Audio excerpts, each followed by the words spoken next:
Ruth, question from a member of our congregation. Living in the West, it's hard for us to appreciate what it must be like to have no proper toilet facilities. The indignity of having to relieve oneself in public to us is intolerable. It's one thing being caught short and having to nip behind a bush, but it would be deeply embarrassing if that wasn't possible.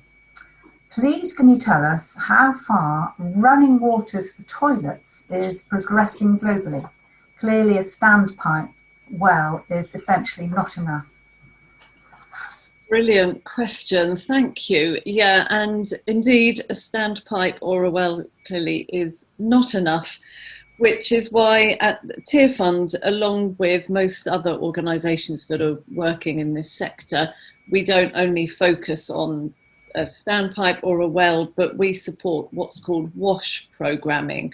And WASH stands for water, sanitation and hygiene. So it's all of those things, water. So not only the provision of clean water, but also teaching and training around hygiene and issues of sanitation as well. And holding those things together is really important. So in a family, if you have safe water, you'll reduce the impact of diarrheal diseases by about 27%. But if you have access to water, sanitation and hygiene practices, you reduce diarrheal diseases by at least 45%. So that's really important. Sanitation is a human right. It's something that everybody is entitled to, and it impacts across so many other issues of livelihoods and gender, abuse and security, and so on and so on. So it's massively important, but progress towards this is alarmingly off track. So the Sustainable Development Goal set by 2020 that everybody would have access to sanitation and hygiene for all, but we're really off track on that.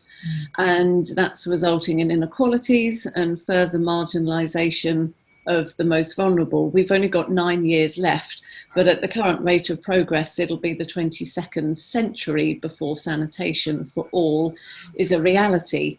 So we still have 2 billion people who lack even a basic level of sanitation service. And as Tear Fund, that's one of the areas that we're working into, particularly in rural areas in fragile states. So there has been progress that has been made between, if you really want the details, between 2000 and 2017, the population using safely managed sanitation services doubled to about 28%, from 28% of the population to nearly 45% of the global population. And the population practicing open defecation has been cut in half from 1.3 billion to 673 million, but we still have a long way to go. And so I would really recommend, a really practical thing that people can do is to support toilet twinning and twin your toilet if you haven't done that already. And that's just a way, you know, those kind of issues and the stats I've been throwing out can sound so overwhelming and so remote. This is people living thousands of miles from us, but we can support and get involved by twinning our toilets. Thank you. Actually, that has already been mentioned in our church, so it's really great to get your endorsement for that, Ruth. Thank you. Toilet twinning, great. Another question. Right, now this member of our church noted that your book was written and published before the COVID-19 pandemic. Yeah, of course, it was for last year's Lent reading, wasn't it? Yeah. So in light of what we have experienced over the last 12 months, how do you think the pandemic and the associated changes that have been enforced in human behaviour have affected the issues which you raise in your book? I think she's looking globally. Yeah, well, firstly, it was such a strange thing having this Lent book out during the pandemic. So there'd been a huge amount of momentum built around the Lent book. It's the best-selling Lent book ever, and the Church of England's whole Lent campaign was focused around it. So there was this massive momentum. And then we went into lockdown 3 weeks into Lent, so exactly halfway through, and then it was just like, felt like the legs had been ripped out from under it.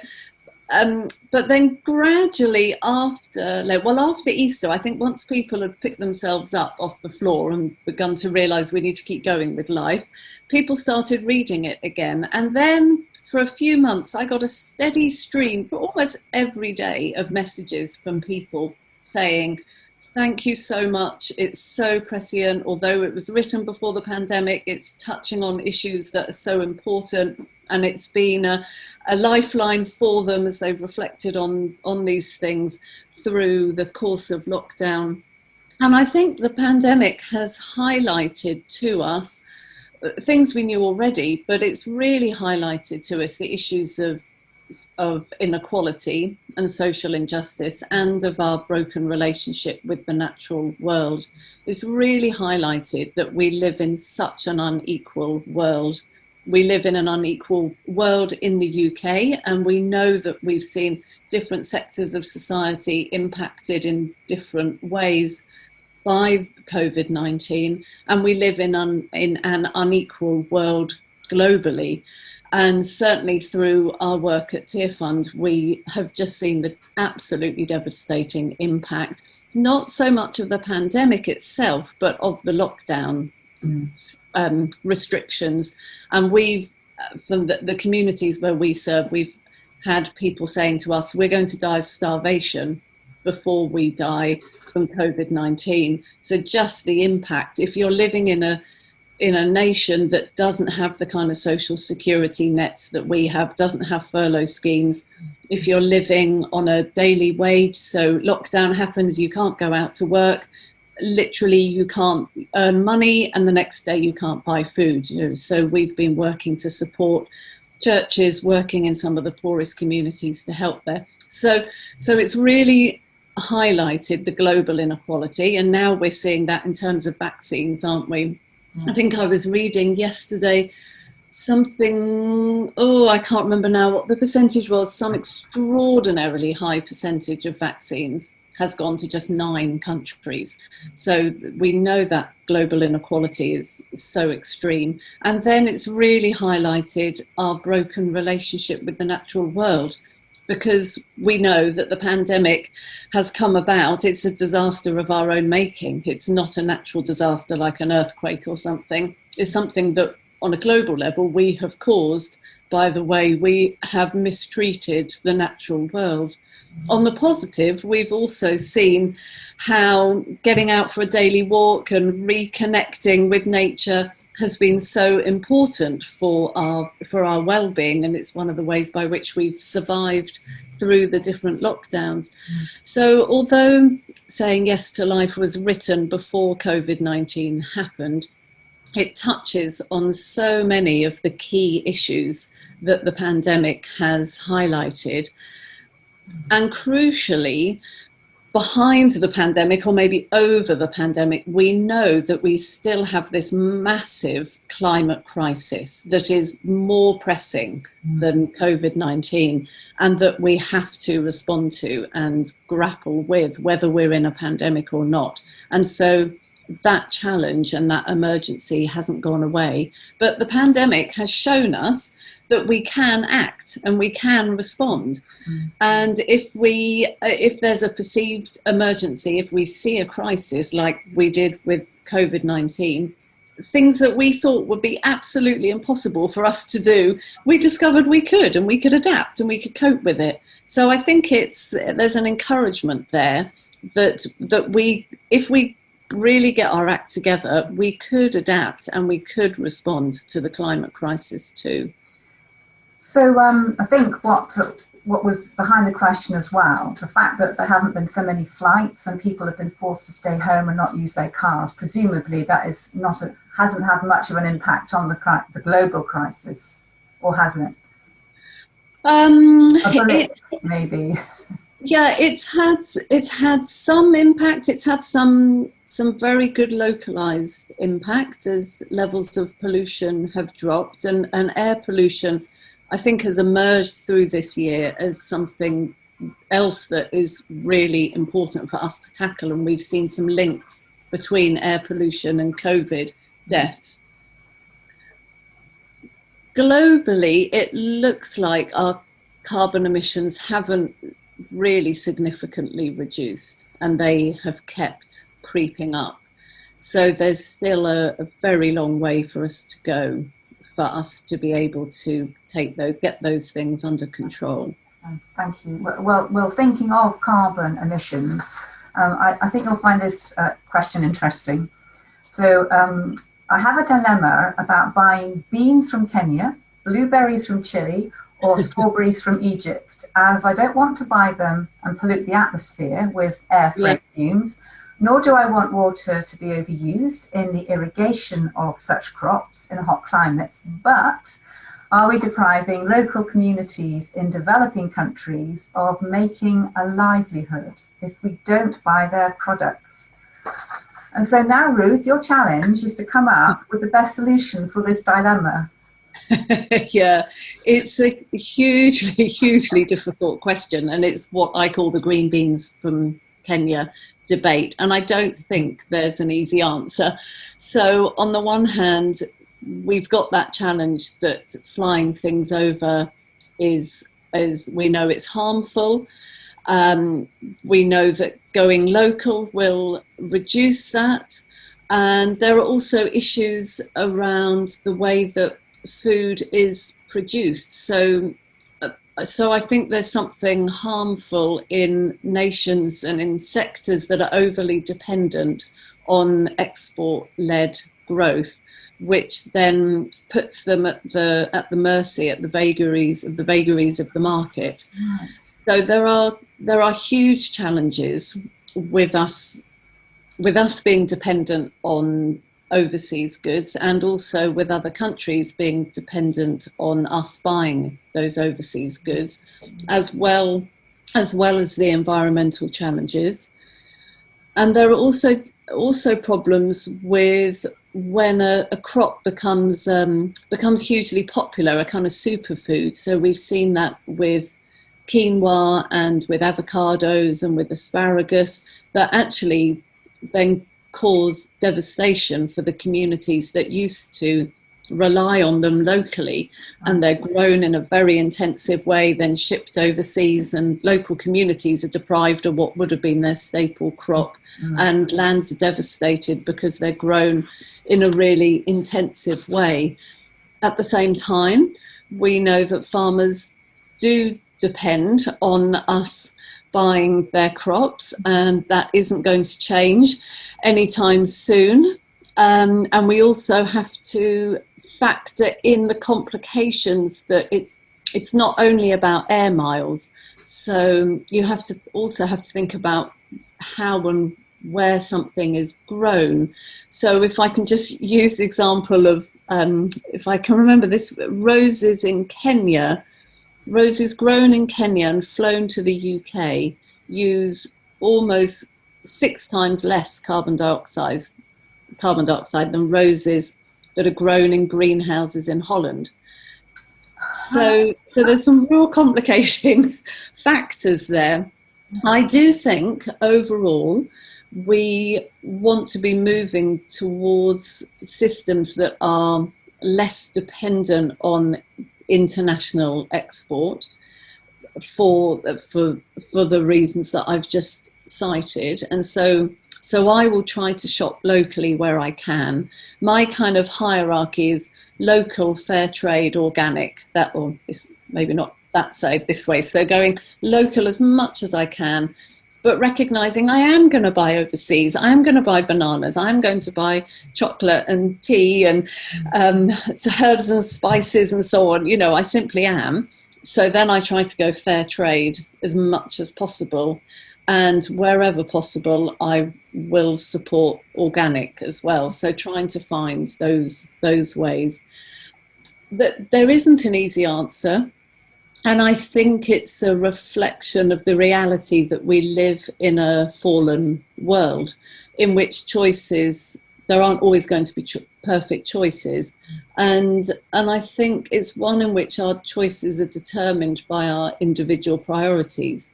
So we each need to determine what our priorities are, and then, to the best of our knowledge, deciding where we want to buy local, where we want to buy air freighted food. Let's remember that food that is shipped has much less emissions than food that is air freighted. So it's the air freighted food that really is the issue.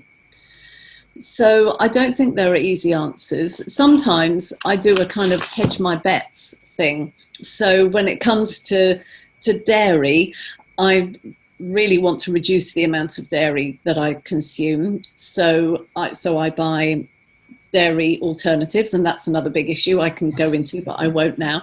And then when I do buy milk, I want to support my local milkman. So I get a small amount of milk delivered in glass bottles, but I also want to support the organic dairy industry, which I can't through my milkman. So sometimes when I buy milk, I'll buy a small amount of organic from the supermarket. So it's kind of hedging my bets in different ways.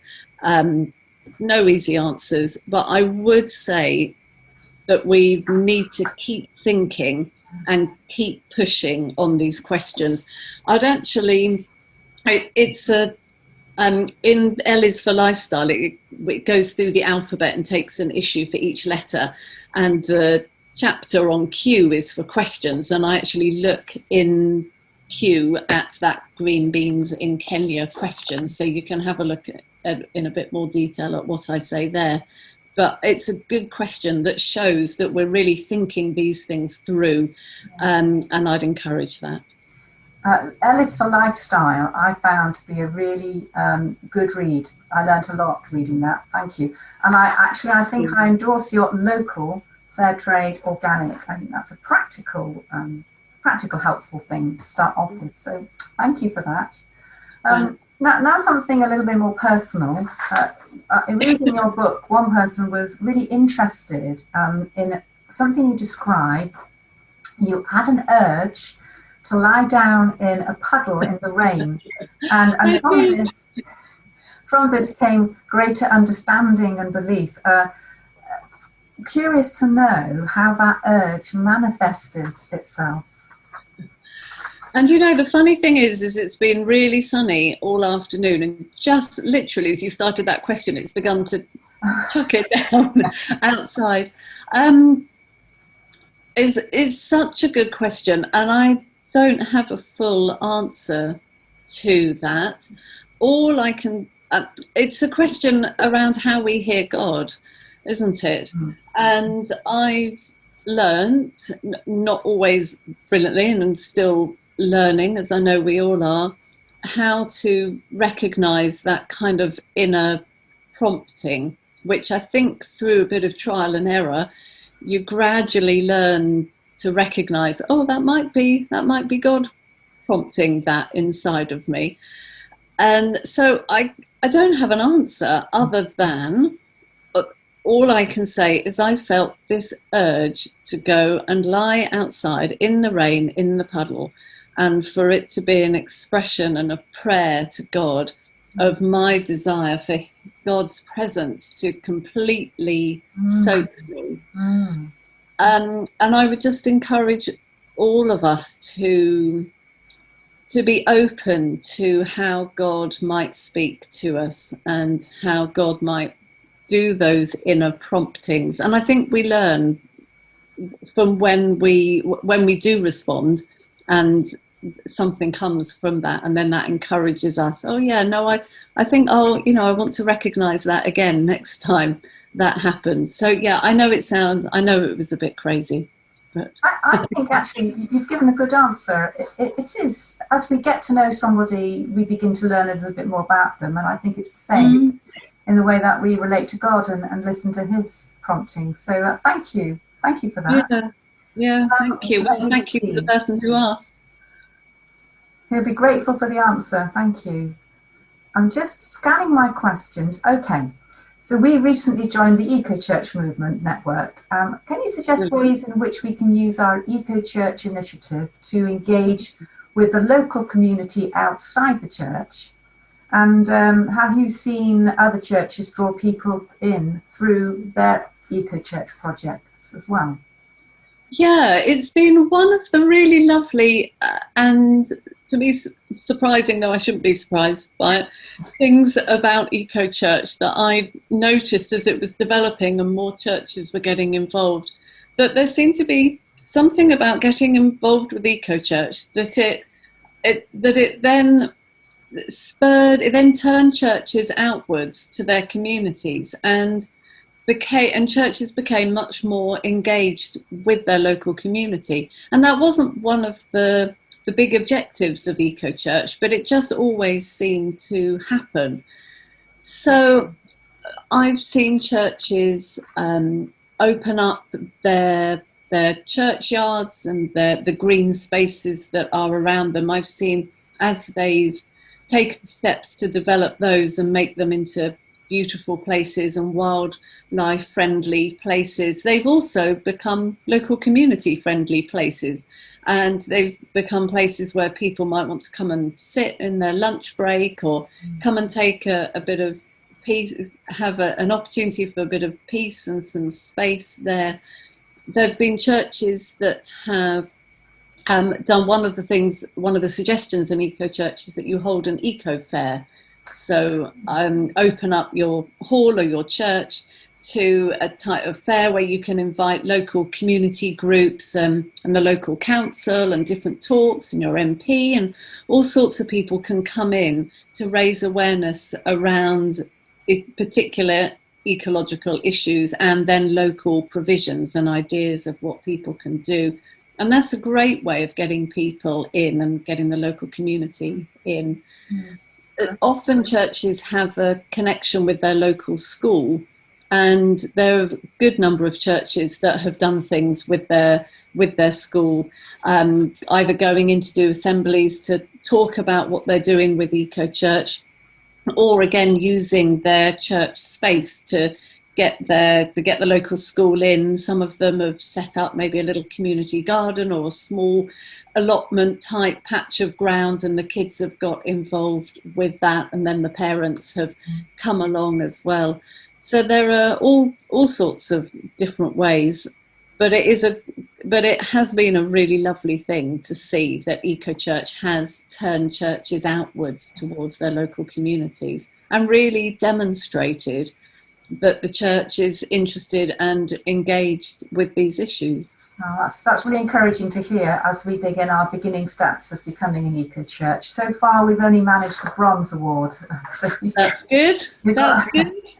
Well done. A little bit more to do. So one final quick question. I don't know whether you can make it quick, but because it's a big question. What 3 things can we do now as individuals that will make a difference in 20 years' time?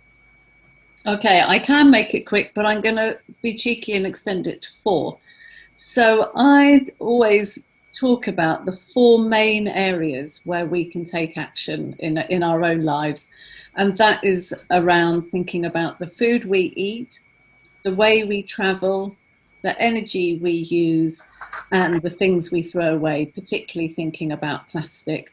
So the food we eat, the biggest thing there that we can do is to significantly reduce the amount of meat and dairy we consume. Doesn't mean we all have to go vegetarian or vegan, but it's about reducing.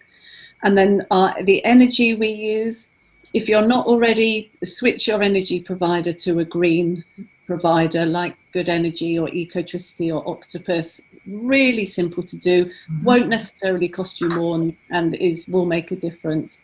Thinking about the way you get around, using public transport, once we can fly, reducing the amount that you do fly, cutting that down. And then our waste or plastic, cutting out single-use plastic as much as you can. So those 4 things will make a difference as we do them. Then undergirding all of that, we need to be engaged in advocacy. and campaigning. The really big difference will be when governments and businesses make the changes. So sign up to a Tear Fund's campaign around climate change, calling on the government to put in place an economic recovery package that places climate and issues of social justice at its heart. So advocacy and campaigning needs to go hand in hand with those lifestyle things. You're in demand, aren't you? Yeah, sorry. No, that's fine. Ruth, I want to thank you hugely for talking to me. I've never actually spoken directly to the author of a book that I'm reading. Oh, well, that's great. And thank you so much. I'm really delighted that you're doing this as a church. And thank you, Anne. Bless you. That's okay. Glad to have you with us.